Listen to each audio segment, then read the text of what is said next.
4 مارچ 2024 صبح جامعہ مسجد اللہ علیہ مولانا محمد اسلم صاحب درس قرآن پاک کر رہے ہیں۔ اعوذ باللہ من الشیطان الرجیم بسم اللہ الرحمن الرحیم ان الذین کفروا بالذکر لما جاءهم وانہ لکتاب عزیز لا یأتیہ الباطل من بین یدیہ ولا من خلفہ تنزیل من حکیم حمید صدق اللہ العظیم۔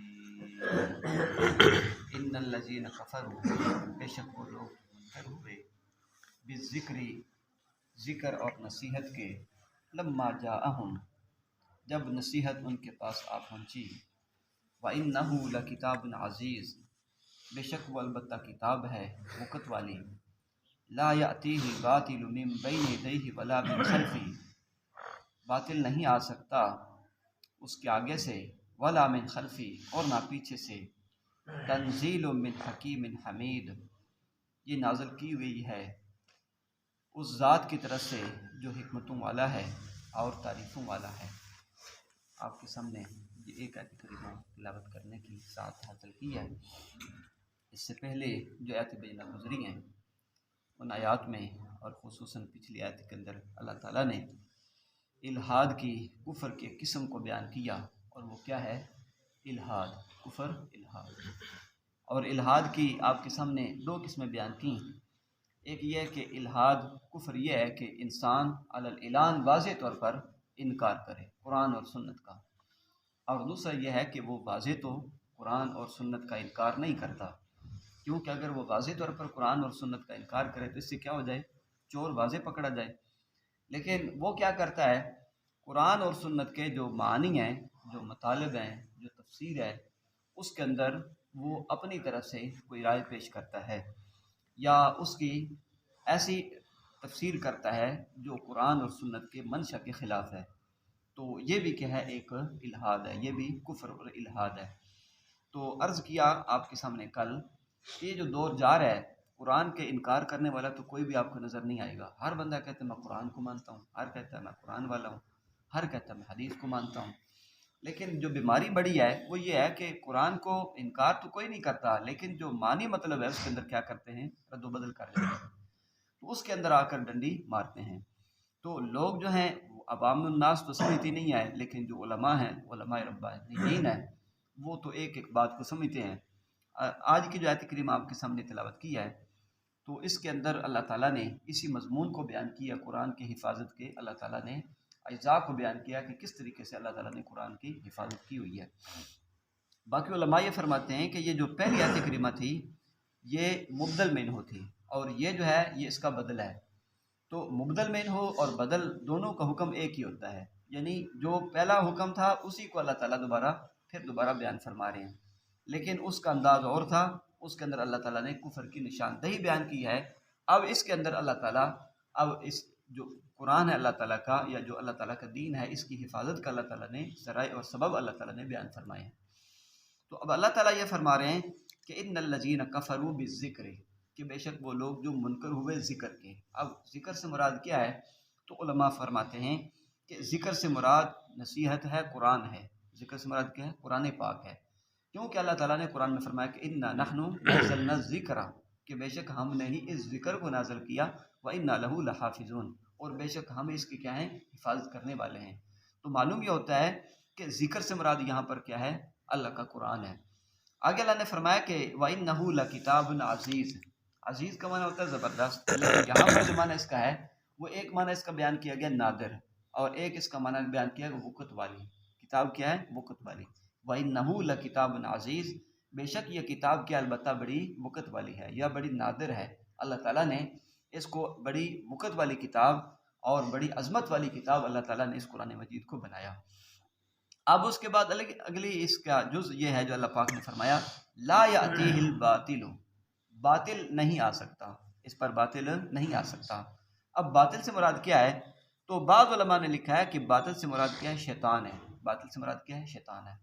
اور پھر اس کے اندر عموم ہے، شیطان جو ہے شیطان الانس بھی ہو سکتا ہے، شیطان الجن بھی ہو سکتا ہے، یعنی جن شیطان بھی ہو سکتا ہے اور انسان شیطان بھی ہو سکتا ہے۔ چنانچہ آج اس کی بہت ساری ایسی ہمارے سامنے مطلب ایک روایت موجود ہیں، ایسی باتیں موجود ہیں، مثالیں موجود ہیں کہ ایسے بہت سارے انسان گزرے ہیں جنہوں نے کیا کیا ہے، شیطان بن کر اور ذہن خبث رکھ کر انہوں نے قرآن کی تحریفات کی کوشش کی۔ چنانچہ روافظ دیکھ لیں، اہل شیعہ انہوں نے کسی نے کہا 40 قرآن پاک ہے، کسی نے کہا 10 قرآن پاک کے سپارے ہیں، تو سپارے جو ہیں وہ کسی نے 10 بنا دیے، کسی نے کیا بنا دیے 40 بنا دیے۔ اور پھر اس کے بعد دنیا کے اندر جب سے قرآن نازل ہوا اس وقت سے لے کر آج تک ایڑی چوٹی کا زور لگایا جا رہا ہے کہ اس قرآن کے مقابلے کے اندر کوئی ہم چیز پیش کریں۔ جنہوں نے پیش کیا تو وہ خود بنا کر خود ہی اپنے آپ کو کیا کہنے لگے، وہ غلط کہنے لگے کہ یہ کیا بیوقوفی کی ہے، تو خود ہی اپنے آپ کو نہیں، لوگ باہر کے لوگ جو ہیں وہ تو اس کو برا بھلا کہنے لگے کہ یہ کیا کیا تو نے، یہ تو بڑا غلط کام کیا ہے۔ باقی یہ ہے کہ وہ خود بنا کر وہ خود پچھتانے لگا کہ میں نے یہ کیا، جس نے ساڑھے پنجابی چبل ماری میں۔ تو اسی طرح دنیا کے اندر ایسے بہت سارے لوگ آئے جنہوں نے قرآن کی تحریف کی کوشش کی اور قرآن کے مقابلے کے اندر کوشش کی اور اس کو رد بدل کرنے کی کوشش کی۔ کسی نے 10 کہا، کسی نے 40 کہا، سپارش کے، لیکن بات کیا ہے کہ ان کی دال نہ گل سکی۔ تو قرآن اللہ تعالیٰ کی کتاب ہے جو اللہ تعالیٰ کی طرف سے نازل شدہ ہے اور اللہ تعالیٰ نے اس کی حفاظت کا ذمہ بھی لیا ہوا ہے۔ تو اللہ تعالیٰ یہ فرما رہے ہیں کہ لا یأتیہ الباطل، باطل نہیں آ سکتا، من بین یدیہ، اس کے آگے سے، ولا من خلفی، اور نہ ہی پیچھے سے۔ چنانچہ تفسیر مظہری کے اندر بات یہ لکھی ہوئی ہے کہ اللہ تعالیٰ نے اس قرآن کی حفاظت کا ذمہ لیا ہوا ہے۔ اب جو بھی انسان دنیا کے اندر کسی شکل کے اندر جب وہ آئے گا قرآن پاک کی تحریفات کی کوشش کرے گا، اللہ تعالیٰ جل جلالہ اس کی حفاظت کے ایسے بندوبست کیے ہوا ہے کہ علماء ربانیین وہ کھڑے ہو جاتے ہیں کہ یہ تو نے غلط کیا ہے، اور اگر تفسیر اس کی غلط کرے گا تو پھر بھی علماء ربانیین کھڑے ہو جاتے ہیں کہ یہ کیا کیا تو نے غلط کیا ہے۔ تو کوئی بھی غلط کام کرے صحیح تو، لیکن اللہ تعالیٰ جل جلالہ اس کی حفاظت کا ذمہ، ایک چھوٹے چھوٹے بچے 10 سال کے بچے ہیں، 6 سال کے بچے ہیں، قرآن اگر غلط پڑھا جائے تو فوراً وہ زبر زیر کی غلطی بھی بتلا دیتے ہیں کہ یہ زبر زیر کی غلطی اس نے کی ہے، یہ چھوٹے موٹے کس نے غلطی کی ہے، تو یہ ایسے اللہ تعالیٰ نے حفاظت کا ذمہ لیا ہوا ہے۔ باقی علامہ طبری رحمۃ اللہ علیہ انہوں نے اس کی تفسیر کے اندر بڑی عجیب و غریب بات ارشاد فرمائی۔ وہ یہ ارشاد فرماتے ہیں کہ جو پچھلی آیات گزری ہیں اس کے اندر اللہ تعالیٰ نے الحاد کا ذکر کیا ہے، کفر کی ایک قسم ہے الحاد۔ تو ایک الحاد کیا ہے، واضح طور پر، یعنی صاف طور پر بندہ منحرف ہو جائے، انکار کر دے، اور ایک یہ ہے کہ وہ تعویل باطلہ کرے، ہے تو وہ کہتا تو ہے قرآن کو مانتا بھی ہے لیکن وہ کیا کرتا ہے، تعویل باطلہ کرتا ہے۔ تو اب اللہ تعالیٰ نے اس جگہ پر آ کر دونوں قسم کی تعویلات کا قرآن پاک کے اندر انکار کر دیا۔ لا یأتی الباطل، باطل کسی شکل کے اندر آ جائے، چاہے وہ آگے سے آئے، جو آگے سے آنا ہے یہ ہے علی الاعلان انکار کرنا، آگے سامنے سے آنا کیا ہے، علی الاعلان انکار کرنا۔ اور باقی علماء یہ فرماتے ہیں کہ من بین یدیہ ولا من خلفہ، اس کا مقصد کیا ہے کہ جو باطل ہے کہ وہ کسی جہت سے بھی آ جائے، تو جب بھی کسی شکل کے اندر آئے، کسی جہت سے کے ساتھ آئے، تو تب بھی اللہ تعالیٰ اس قرآن کی حفاظت ضرور فرمائیں گے۔ باقی علامہ طبری رحمۃ اللہ علیہ فرماتے ہیں کہ یہ جو لفظ ہے نا، لا یأتیہ الباطل من بین یدیہ، اس سے مراد کیا، صاف طور پر علی الاعلان، واضح طور پر کوئی بندہ انکار کرے تو پھر بھی اللہ تعالیٰ یہ فرماتے ہیں کہ کوئی باطل آ نہیں سکتا۔ ولا من خلفی، اب اس سے مراد کیا کہ مخفی طور پر، خفیہ طور پر تعویل باطل کر کے کوئی بندہ قرآن اور سنت کی کیا کرے، تعویل باطل کرے۔ بظاہر تو محسوس کیا قرآن کو ماننے والا ہے، لیکن حقیقت کیا، وہ قرآن کا کیا سب سے بڑا دشمن ہے، قرآن کو سب سے بڑا منکر ہے۔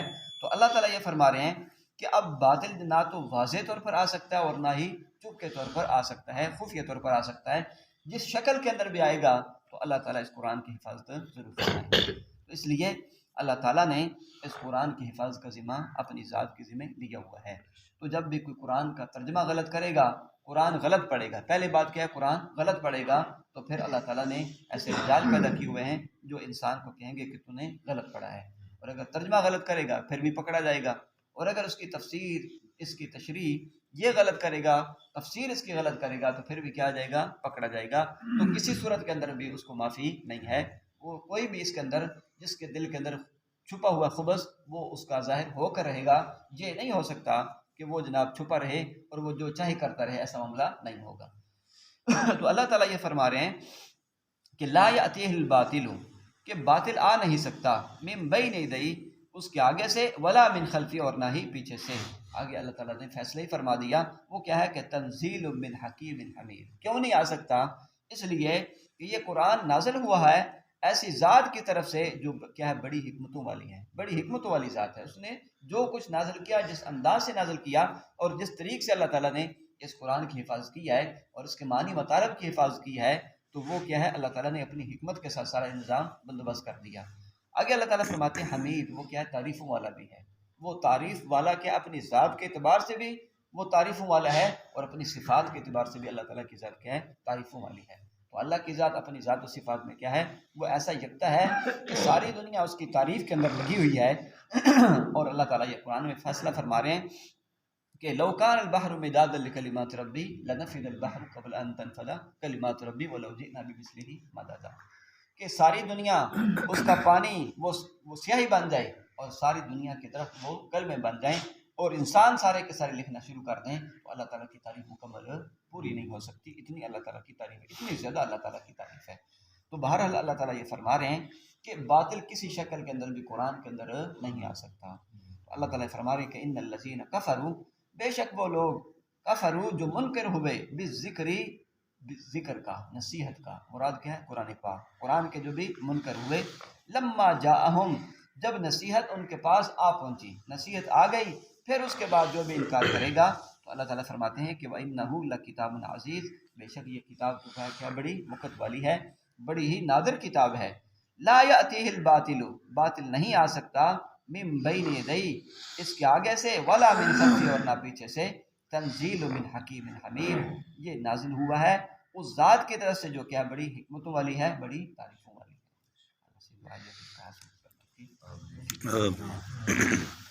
الحمد للہ